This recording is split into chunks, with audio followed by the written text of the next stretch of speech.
¿Qué tal? ¿Cómo les va? Bienvenidos a una nueva edición de Guitarras al Detalle. Hace tiempo que no estaba por acá. Bueno, ahora vengo con una guitarra que es muy particular, una guitarra que tiene su historia, que ya la conocen por diversas fuentes y no es necesario tampoco hincar el diente en esos detalles, sino que vamos a ir a ver los detalles que hacen a la madera, al instrumento, en fin, a todo lo que esta Les Paul, que es una Les Paul especial porque es una Les Paul de la era Norling y del año 1978. Han pasado por el taller más de una de estas guitarras, pero no es lo más habitual. Lo más habitual es que pasen guitarras post-Norling, ¿sí? Ya del 87, 88, 89, 90. De los 90 vienen bastante Les Paul. Y después, bueno, obviamente de estas nuevas décadas. Y hay diferencias importantes en la construcción de la guitarra. Y no siento tanta diferencia al aire en el audio de la guitarra en general con respecto a otras Les Paul, como debería, en función de que el brazo obviamente es de maple, ahora vamos a ver, y eso hace la gran diferencia de la guitarra en el mueble. De todas maneras, la sonoridad del instrumento se siente bastante similar a pesar de esa gran diferencia, que obviamente hace una diferencia en el audio, pero que yo siempre digo, hay mucho que ver en la magia de esto que está acá y que es el puente. El puente de una guitarra determina muchísimo el audio que va a tener. Es decir, si yo a esta guitarra, por ejemplo, le pusiera un puente de estrato, sonaría muy distinto. Si le pusiera un puente hardtail, sonaría muy distinto. Parte de esa mística, ese audio que tiene la Les Paul, se la da el puente Tuneumatic. Parte de la diferencia que tiene la guitarra Les Paul con respecto a una guitarra SG, se la da la cantidad de masa que tiene el cuerpo. Es decir, un cuerpo de una Les Paul, ya sabemos, es bastante más ancho, bastante más grande que lo que suele ser una SG, y ahí está la diferencia en el audio.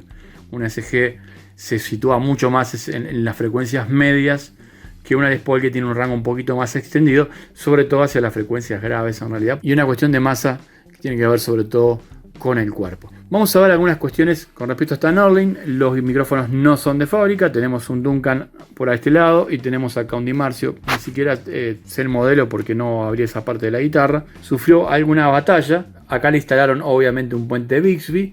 La madera del diapasón, el Rosewood del diapasón, la verdad es que luce muy bien. Se siente hermosa al tacto. Están un poquito chatos los trastes por desgaste. Y esto influye un poco en la tocabilidad del instrumento. Cuanto más redondos estén estos trastes, obviamente muchísimo mejor. Los inlays lucen muy bien. Es una guitarra que ya tiene bastante tiempo. Bueno, ahí tienen la marca La Pala, las clavijas ya con el color del tiempo encima. Estas son las clavijas originales, ¿sí? Las Cluson originales. Y toda la guitarra, bueno, salvo la parte electrónica, el resto está original, ¿sí? La tapa está dividida en 3 chapas de maple.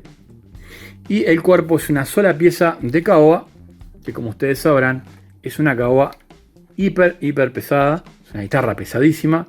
Acá no hay ningunos orificios, no es chamber, no hay nada extraño, ¿sí? Es un mueble sólido y es una variedad muy pesada de caoba que usaron en esa época. También en esa época le ponían bastante pintura a las guitarras, pero esta ya tiene desgastes considerables, ¿sí? Tanto en la parte lateral como en el binding y otros aspectos. Vamos a ver el maple. Es un maple muy interesante que tiene 3 partes, como acostumbraba a Norling, aparte de una voluta que realmente es bastante diminuta, no es una voluta muy grande. Hay veces que a la gente le molesta la voluta, la verdad es que no molesta para tocar. Es una cuestión más de gustos y de querer conservar el instrumento lo más clásico posible. El hecho de que Gibson, bueno, haya tenido que volver a no usar la voluta, en realidad es algo bueno la voluta, porque nos da una cantidad de masa de madera en un sector donde el tensor realmente deja que pase muy poquita madera a los laterales. Entonces la voluta es algo que debe ser bienvenido. Por otro lado, bueno, el tiempo hizo que las divisiones entre el maple se noten más. Se nota un poquito cuando pasamos la mano, sobre todo acá no tanto. Y claro, el hecho del maple laminado, que se usa en muchos instrumentos modernos, es darle una fortaleza y una estabilidad muy grande a la guitarra, ya que se ponen cruzados, es decir, las tablas se cortan y se cruzan. De esta manera mecánicamente una hace una fuerza para un lado, otro hace una fuerza para el otro, y esto le da una fortaleza muy grande. Generalmente se hace eso, o la del centro suele ser también otra tabla distinta, ¿sí?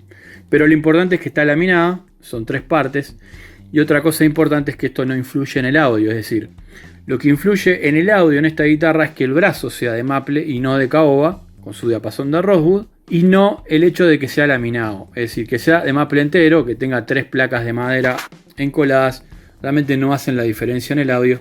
Mitos que hay por ahí también un poco en lo que es el tema de la estructura de la guitarra. Si realmente no hace la diferencia. Bueno, ahí tienen las clavijas originales y por ahí tenemos el modelo Les Paul estándar. La verdad es que los años le han caído muy bien a esta guitarra. A mí me encantaría sacarle toda esta laca superficial y dejarla más como está a los costados, bien gastada. Pero bueno, es una cuestión de gustos. Igualmente es muy pesada. Hay que ver cuánta resonancia ganaría la guitarra si le empezamos a sacar pintura. Cuando empezamos con aquello de los porcentajes del audio, bueno, estamos entrando en un terreno un poco escabroso. Acá han habido modificaciones, los potes no son los de fábrica, los caps no son de fábrica. Pero bueno, está el circuito como debe ser. Este circuito de esta guitarra en particular lo estudiamos dentro de lo que sería el libro de la guitarra eléctrica por dentro, este libro que estamos sacando, donde estudiamos todo lo que es la guitarra eléctrica, en este caso con volúmenes independientes, y vamos a ver un montón de cosas en el libro, más el pack de videos que van a estar disfrutando si desean, que tiene que ver con toda la parte de la electrónica de una guitarra, entender cómo sale la señal de los micrófonos y llega hasta el jack de salida y el amplificador. Hablamos de impedancia, hablamos de inductancia, de resistencia, capacitancia. Aprendemos a medir todo lo que es los componentes, los micrófonos, potenciómetros, llaves, y también desde ese punto de vista van a poder modificar sus instrumentos con muchísima información encima. Vamos a dar vuelta a la guitarra que así nos despedimos. Estos cursos, como todos los cursos de nuestro blog, van a estar en la página, los voy a dejar en los comentarios y también en los detalles. Y bueno, esta realmente es una guitarra muy disfrutable, por lo menos sentado. La verdad es que parado con problemas de espalda y encima levantar una guitarra que pesa un montón de kilos está complicado. Pero no deja de ser una guitarra interesante para tocar, para entender. Más allá de que representa una época que capaz que no es la más buscada por la gente, pero hay gente que le gusta el audio de esta guitarra. Y está bien porque es un audio especial, es un audio distinto y es un audio que caracterizó aquella época. Entonces no está nada mal tener una guitarra de esta si pueden por ahí. Una cosa interesante de la guitarra que no mencionamos y que tiene que ver con ese audio del cual hablamos, que no es tan, pero tan agudo como uno imagina en base al brazo de maple que tiene la guitarra. Una guitarra con un brazo grueso, un brazo para una mano contundente. El asunto acá justamente está en el tono de la madera, aquello que muchos niegan, que a veces tiene que ver un poco con los micrófonos, es decir, micrófonos que vienen demasiado sellados, micrófonos que son de demasiada ganancia, atenúan mucho siempre el efecto de lo que puede hacer la madera, no así tanto el efecto del audio, el puente y la estructura en general de una guitarra, ¿sí? Pero a veces sí, el tema del tone wood obviamente queda un poco postergado cuando nosotros acá ponemos dos centrales nucleares o dos micrófonos que estén sellados o micrófonos de alta ganancia, ¿sí? Entonces el tema de esa diferencia de audio que uno siente al aire sin enchufar la guitarra, justamente hablábamos del brazo de maple contra un brazo de caoba que obviamente daría un tono mucho más oscuro. Si el maple compensaría un poco más lo que pasa en el cuerpo de caoba de la guitarra, más allá de que tiene un diapasón de Rosewood, ¿no? Es algo que hace que la guitarra obviamente oscurezca. Imagina la misma guitarra con un brazo entero maple. Bueno, ahí ya sería otro mundo. Pero dentro de este mundo de que estamos, de esta Norlin 78, lo que pasa a mí personalmente cuando la toco al aire, me doy cuenta que si la comparo con otras guitarras, de hecho tengo siempre Gibson, Les Paul en la vuelta, SG, etc. Me pasa de que no me suena tan aguda. ¿Cuál es el asunto ahí? Bueno, el asunto es la madera. El asunto es la cantidad de tiempo que tiene esta madera de puesta, estacionada, los años que tiene el cuerpo, el brazo de la guitarra, que inclusive ha perdido pintura en muchos de sus lugares, el brazo prácticamente tiene la pintura al aire sin laca y demás cosas que hacen que el audio de la guitarra siempre tire hacia ser un poco más cálido y a tener un poco más de gordura, de sustain y demás cosas. Son parte de la magia de las guitarras con maderas que tienen muchos años. Una forma de hacerme yo una guitarra que suene de esta manera sería ir con un luthier y decirle, bueno, quiero que consigas estas maderas, o hay posibilidad de conseguir estas maderas con tantos años. Capaz que necesariamente no una caoba, no una caoba de Honduras, puede ser una mara boliviana, puede ser cosas que estén, que por ejemplo es el mismo árbol. Y en ese caso, bueno, decir, bueno, sí, consigo una mara, una caoba de 20, 30, 40 años, un Rosewood de 25 años y demás. A mí me pasó de probar guitarras de luthiers argentinos muy buenos, con maderas de muchos años, y realmente sentir y compararla con guitarras de muchos años, con 2 o 3 días de diferencia, con unas guitarras, por ejemplo, de Miguel Alonso, que había hecho y están ya publicadas esas entrevistas, con maderas muy viejas. Estamos hablando de unas maderas chilenas de 80 años, un Rosewood que tenía como 4 o 5 décadas. En fin, o sea, estamos hablando de maderas muy viejas. Y la sensación que yo tenía cuando estaba tocando esa guitarra, que en definitiva era nueva, pero hecha con maderas viejas, era una guitarra vintage, pero con todo nuevo, ¿no? O sea, los herrajes, los trastes perfectos, todo perfecto. La mejor manera de acercarse al mundo vintage o al audio vintage, no a veces necesariamente es a través de una guitarra vintage, sino que puede ser a través de poder fabricarse un instrumento con maderas que tengan la cantidad de años necesaria como para que eso suene de esa manera, y luego ponerle unos micrófonos acorde a eso, porque si hago todo ese trabajo y voy y le pongo un par de centrales nucleares a la guitarra, obviamente que todo ese trabajo queda escondido atrás de una cadena de ganancias, de un micrófono de alta ganancia, una distorsión súper pesada y demás. Entonces ahí es donde tenemos que ver realmente si queremos optar por ese mundo o no. Pero bueno, es una buena opción realmente en el caso de querer buscar ese audio, el poder hacerse una guitarra con alguien que obviamente tenga las garantías o dé las garantías de lo que está vendiendo, obviamente. Sigamos para adelante en esta guitarra Gibson Les Paul Norlin 78. Como dije, la tocabilidad del instrumento es muy importante y bueno, hay que ver el tema siempre de trastes. El tema de que estén muy rectos